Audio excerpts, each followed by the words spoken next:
Meet Mr. Archimedes of ancient Greece.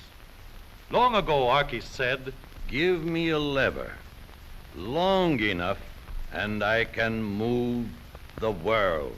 What Archimedes meant was that the power of a lever is practically unlimited. Today, almost everyone uses some form of lever in his daily work. The familiar can opener is a lever with a sharp cutting edge. The playground seesaw is just a simple lever too.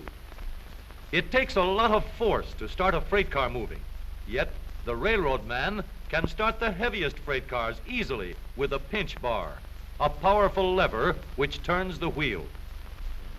Tough luck, old boy. Here's a place where a lever comes in mighty handy. Let's take the simplest kind of lever, a rigid bar working on a fixed support called a fulcrum. One end of this lever is twice as long as the other. Let's put a 10-pound weight on this end, and now we'll put half as much weight on this end.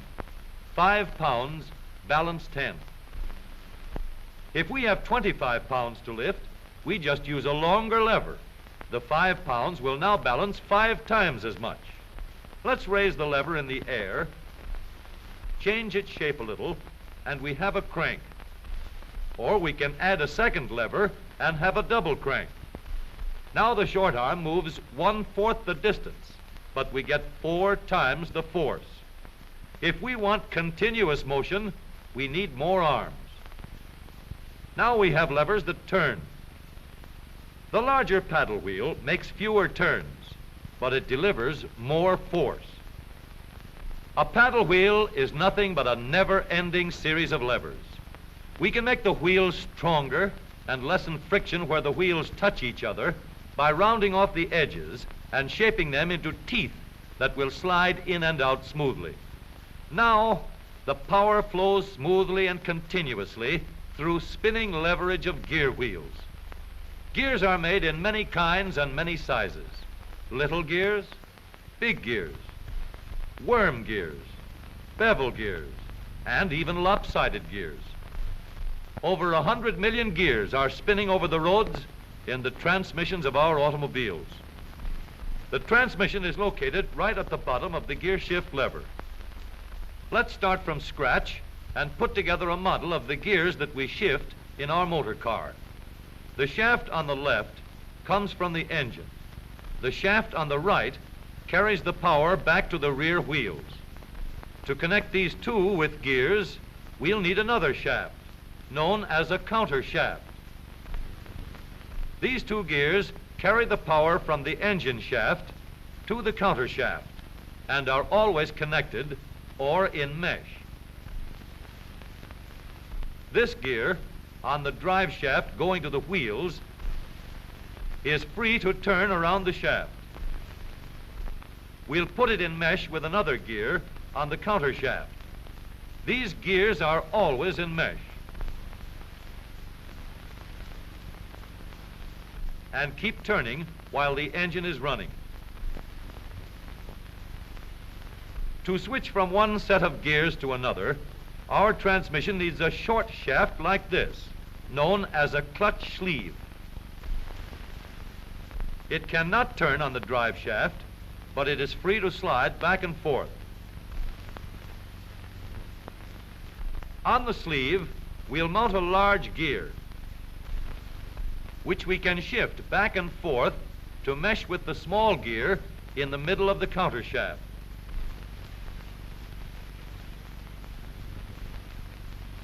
We are now in neutral. The gears that are always in mesh are turning over with the engine, but the shaft to the rear wheels is standing still. A 3,000-pound automobile takes a lot of force to start.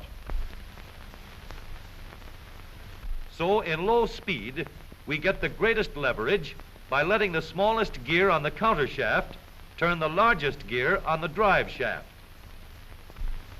The engine on this model is running at a constant speed of 90 revolutions a minute.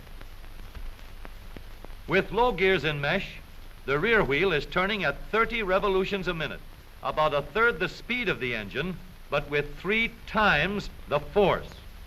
The power is going through these gears in the transmission.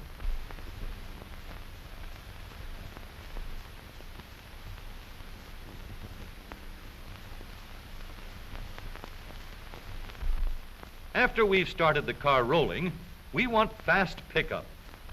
So we shift into second by sliding the sleeve backward to mesh with this gear on the shaft to the rear wheels. The wheel is now turning at 60 revolutions a minute, and the power flows through these gears.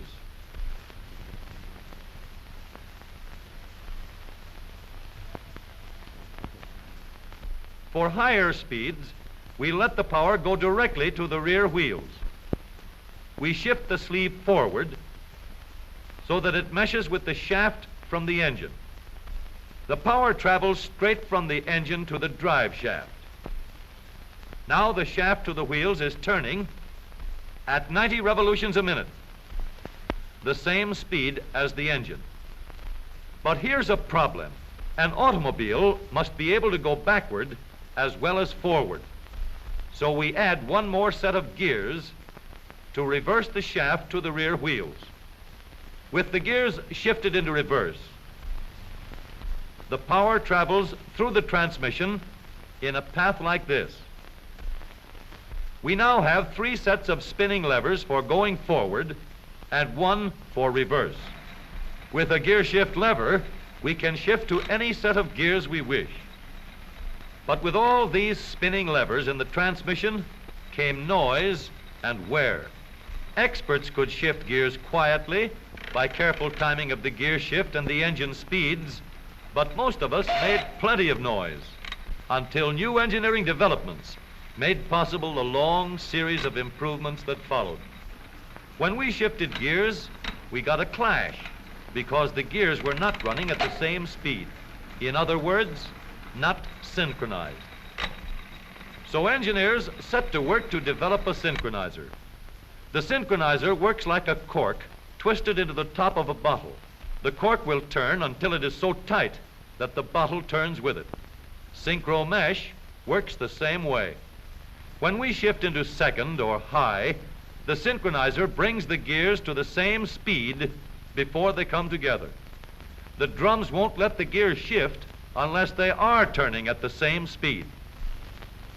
When the gears come together, there is no clash, and the shift is made quietly and easily. In the transmission of the up-to-date automobile, we have a powerful low gear to give us a strong spinning leverage in starting. A fast-turning motor must set the weight of the car in motion. In second speed, we can change leverage to get going fast at the same engine speed. With the leverage of third gear, power goes directly to the rear wheels, and we can go as fast as we want. Now, every driver can shift gears at any time, regardless of speed. Here is a hill that will give us a real chance to see how smoothly and reliably our spinning levers work in our automobile transmission. This driver is going to let her car gain a speed of 60 miles an hour down the hill.